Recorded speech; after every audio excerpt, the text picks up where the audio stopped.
Okay, so gawin na po natin ang reading ng mga water sign. Cancer, Scorpio,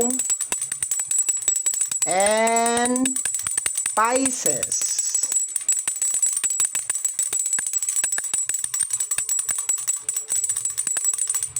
Okay, very good. Hello my dear. Welcome back sa ating YouTube channel. My name is RJ, your tarot card reader. At ang gagawin po natin ngayon is yung ating daily reading para po to sa araw ng June 10, 2026. Titingnan po natin kung anong mga eksena, kaganapan at kung ano-ano pa na maaari niyong makasalubong sa araw na ito. Pero bago po tayo mag-proceed or magpatuloy sa ating reading, kukunin ko po itong pagkakataon na ito na magpasalamat. Maraming salamat po sa ating mga abangers, sa mga walang sawang naghihintay at nag-aabang ng kanilang mga readings. Thank you very much. Gusto ko rin po magpasalamat sa ating mga bagong subscribers. Hello my dear! Welcome po sa ating channel. I hope na mag-enjoy ka dito sa ating channel at mahanap mo kung ano man ang hinahanap mo or mai-provide ko kung ano man ang hinahanap mo. Kagaya po na lagi ko nasasabi or sinasambit, ang tanging hiling at dasal ko lamang po sa ating buong may kapal na ang mga readings na ginagawa ko ay nakakatulong po sa ating lahat. Let's go tayo, water sign. Tingnan natin kung anong meron ngayong araw na ito. Pahingi po kami ng gabay ngayong araw na ito.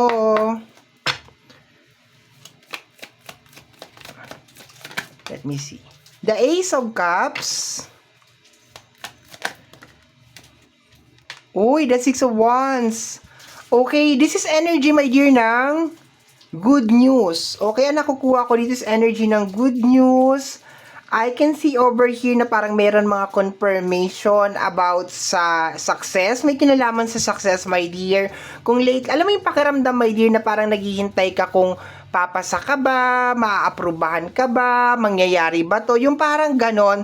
Yung pakiramdam ng reading na to, my dear, is parang para ka nabunutan ng tinik kasi finally sa araw na to, marireceive mo yung confirmation na yes, nakapasa ako, yes, nakuha ko tong kung ano man tong nakuha ko na ito. Ang ganda, my dear, ng energy. Confirmation siya, my dear. Hindi man to as in like yung success na success talaga na kagaya ng dala-dala lagi ni Six of Wands. Pero magdadala to, my dear, ng kapayapaan at kapanatagan sa loob ng iyong puso. Okay, yun ang nakukuha ko, my dear. Magdadala to ng kapanatagan, of course, saya, okay, sa iyong puso, my dear. Kasi yung hinihintay mo o yung ini-expect mo, my dear, is nag-yes siya, nag-confirm siya, my dear, okay? Additional cards pa tayo. For some of you, baka nag-ano kayo ng, kasi may travel akong nakukuha eh. So baka 'di ba, nag-apply ka ng kung makakapag-travel ka ba or something, makakapag-bakasyon ka ba or kung ano man tong energy na to, and ngayon mo siya ma-receive, my dear, na na-approve siya kung ano man yung bagay na yan. Oy, the Ace of Sword. Okay, dalawang alas. Clarify na rin natin, my dear, yung Ace. Okay. Magkasama to, my dear, the Hierophant at saka Two of Pentacles. Okay, teka lang ha. Tataob ko muna siya, my dear, kasi naghahanap ako ng clarification ng ating Ace of Sword. Mamaya na yan.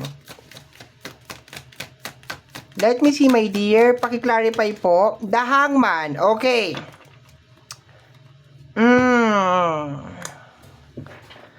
Okay. Parang hindi naman siya kasi ang Ace of Sword is energy of knowledge. Sige, dun muna tayo mag-focus sa unang energy, okay? For some of you, is posibleng may kinalaman to sa sitwasyon mo, okay? Kasi bakit? Nakuha ko na kasi itong dalawang card na to, kaya naghahalo na yung energy. Kaya dahan-dahan ako naglalabas, my dear, ng card kasi ayoko nakikita talaga yung card kaagad. Kasi once na makita ko na yan, talagang kung ano-ano na talaga yung nare-receive ko talaga. So, dito muna tayo. Dito muna tayo sa una, okay? Tanggalin muna natin to, okay? So, ang nakukuha ko, my dear, over here sa energy ng Ace of Swords is kung ano man itong mangyayari na to, my dear, is probably may kinalaman sa sitwasyon mo. Baka lately nasa hangman ka. So, makakaalis ka na sa hangman, okay? Possible na matatawag din natin fruit of your labor. Ibig sabihin, deserve mo naman ito, lalo na kung may kinalaman sa bakasyon, may kinalaman sa mga pagpapamper muna, yung mga ganon, relax kasi baka medyo matagal ka, my dear, na nalagay, my dear, sa energy ng hangman. So, okay yan. Pero, kaya ako naguguluhan kanina o nadidistract kasi nakuha ko na ito. Yung ating Two of Pentacles at saka yung ating Hierophant. This is energy, my dear, na kinakailangan mo maging aware din, lalo na sa usapin ng pinansyal. Ibig sabihin, hindi ka talaga dapat magpadala ng 100% dito sa kung ano man ito. Kasi baka ma-overwhelm ka, okay? So, yes, i-enjoy mo kasi na-approve ka or nagkaroon ka ng mga confirmation, something. Pero, gusto ko lang, hindi naman sa binabasag ko yung kasayahan mo, my dear water sign. The reality kasi ng life is, 'di ba, temporary lang talaga yung happiness. So, I hope that you will use this opportunity very carefully, no? As in very carefully, lalo na sa usapin ng pinansyal. For example, kagaya niyan, baka magbabakasyon ka. So, baka ma-overspend ka, my dear. Kasi meron ka ditong energy ng Hierophant. Kasi si Hierophant, although connected siya sa usapin talaga ng spiritual, pero nako-connect din siya, my dear, sa pag-aaral. Or parang is more on parang different shade or knowing, my dear, yung pagkakaiba nung dalawa. Okay, parang ganon. Kaya ganyan yung kanyang itsura dyan. Knowing yung pagkakaiba nung dalawa. Kumbaga, itong dalawa na to is nagsisik talaga sila ng knowledge kay Hierophant. Yun talaga yon. Kaso ang partner niya is the energy of the Two of Pentacles. So, ibig sabihin, my dear, nasa kamay mo talaga yung pagbabalance. So, kunyari, magbabakasyon ka, pupunta ka ng, kunyari, uwi ka ng Pilipinas, nasa ibang bansa ka, uwi ka.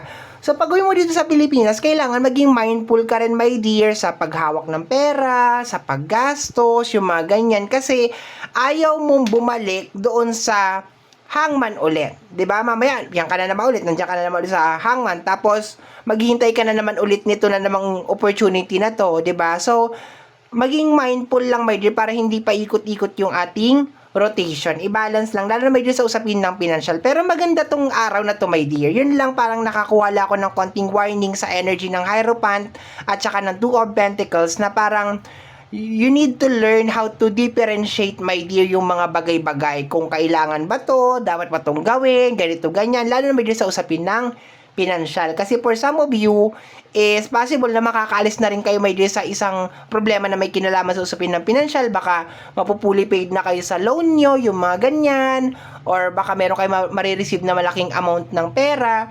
Pero remember, my dear, na hindi ka laging makaka-receive ng ganyan na pera. So, baka sa susunod, wala na. Back to normal na naman ulit. Or, namnamin mo muna na fully paid ka na sa loan mo, 'di ba? Bago ka, mamaya, dahil fully paid ka na sa loan mo, maglo-loan ka na naman ulit. So, 'di ba? So, maganda yung i-priority mo talaga, my dear, yung freedom. Yung malaya ka, yung wala kang iniisip, nakakatulog ka ng matiwasay, 'di ba? Yung ganon. Okay, pero maganda tong card na to, my dear. Congratulations sa araw na to. Yun lang, parang inaano ka lang na wag ka masyadong magpadala dun sa happiness, okay? Kasi minsan nakakalimutan natin, lalo na pag nakikita natin yung mga kamag-anak natin, 'di ba, yung mga ganyan, yung mga mahal natin sa buhay, parang nawawala tayo sa sarili natin. Talagang syempre mahal natin sa buhay 'yan, 'di ba? Talagang i-all out talaga natin, bibigay talaga natin. Pero pag remember, my dear, na pag oras na ng, 'di ba, bayaran or kung ano, 'di ba, mag-isa ka na lang. So, yun lang 'yan. Let me see, my dear, next card. We have here, the Ten of Cups. Yes, kababanggit ko pa lang ng pamilya, my dear. Baka may pamilyang involved dito, ha? So, moderation lang naman, my dear. Talagang moderation lang. Huwag makakalimot kung bakit tayo napunta sa hangman, di ba? Bakit tayo napunta dyan. And, i-enjoy muna itong freedom, 'di ba? Lalo na kung may kinalaman sa usapin ng financial kasi yan ang pinakamahirap talaga na makuha sa ibabaw ng mundo natin. Dito sa ibabaw, mundong ibabaw, 'yon. Ang hirap makuha talaga nitong freedom sa usapin ng financial. Halos lahat na siguro ng tao araw-araw talaga pagkagising niya na talaga kaagad ang tumatakbo sa utak. Pero to the point, my dear, na you will be given a chance, my dear, na makaalis sa ganitong sitwasyon, 'di ba? Talagang i-enjoy mo talaga muna siya, my dear, no? Talagang be thankful, be grateful, 'di ba? And alalahanin, my dear, kung bakit ka napunta talaga sa hangman noon. Ang ganda. Hindi to kaagad, my dear. Sabi ko, hindi to kaagad parang pero sa emotion kasi talaga siya So, baka yung iba sa inyo is mapupuli paid na or baka ilang buwan na lang fully paid na, 'di ba? Ang sarap nung ganun na pakiramdam, my dear. We have here the energy of the Seven of Swords. Ilihim mo daw to, my dear. Oo, ilihim mo daw ito. Lalo na sa mga mahal mo sa buhay. Okay? Baka alam nila na napakarami mong utang or napakarami mong bayarin or napakarami mong problema. Pero as much as possible, wag mong i-discuss kung malapit ka na matapos, yung mga ganon, no? Ilihim mo sa as much as possible, my dear, okay? And try to protect, kanina pa natin pinag-uusapan, my dear water sign, protect mo talaga, my dear. Ang pinakaano lang talaga nitong reading natin is hindi ka bumalik doon sa hangman, okay? Although, hindi natin maiwasan yan na malalagay talaga tayo sa isang sitwasyon na hindi maganda. Yung akin lang dito is itong moment na ito, i-enjoy mo muna, my dear. Mamaya kasi isang linggo lang, nandun ka na naman ulit. Paikot-ikot lang yung nangyayari. No, I hope naiintindihan mo yung ibig kong sabihin. So, just try to set some boundaries. Huwag mong hayaan, my dear, na hilahin ka ng pamilya mo or ng kung sino-sino na eto na naman, dalhin ka na naman sa ganitong sitwasyon, yung mga ganon, no? So, once again, mahal natin ang pamilya natin, mahal natin yung mga tao na nasa paligid natin, family, friends, relationship, mahal natin sila, pero hindi dapat natin hayaan na umabot sa ganon na nalulugmok tayo or nahihirapan tayo, yung mga ganon, my dear. I hope nagigets mo yung ibig kong sabihin, okay? So, my dear water sign, yan ang nasagap natin na message energy para sa araw na ito, June 10, 2026. Kagaya po ng sinabi ko, my dear, sa bandang unahan ng ating video, ang tanging hiling at dasal ko lamang po sa ating buong may kapal na ang mga readings na ginagawa ko ay nakakatulong po sa ating lahat. Maraming salamat po. Thank you, water sign. Bye-bye!